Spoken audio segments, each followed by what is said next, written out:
Hey guys, welcome back to the channel. In this tech tutorial video we're going to reveal to you how you can save entire websites as a PDF document on Microsoft Edge in 2026. So let us dive into this.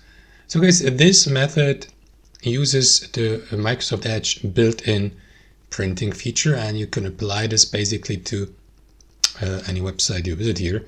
Let me go, for example, with github.com just for the sake of this tutorial. What you need to do is click into these three dots in the top right, select print, or use the shortcut Ctrl+P. After that, you will be redirected to that pre-print setup with the preview of the website here. If it's a huge website, as you can see, the loading process takes a while. So while it keeps loading, guys, let me explain what will be expected or what will be needed here to do. So instead of printing the website by clicking to print in the bottom left, click into that drop-down menu here where it says printer, and instead of a printer, scroll up and select save as PDF, or for example Adobe Acrobat PDF, just like that. After that, confirm by clicking to save. You may also select how many pages, all or odd pages, even pages only, in which layout, portrait, landscape, and so forth and so on.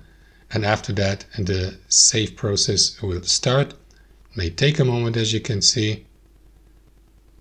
And after a brief moment, you'll be redirected to that menu here where you can select the output or download folder on your device. Select the file type here, which is PDF or Adobe Acrobat document, and give it a name here, the file. Click into save here.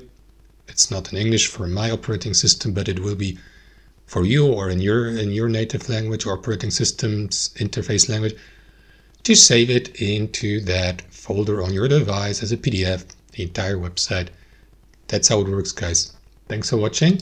Hope you enjoyed it, got some value from it, and we'll catch you later.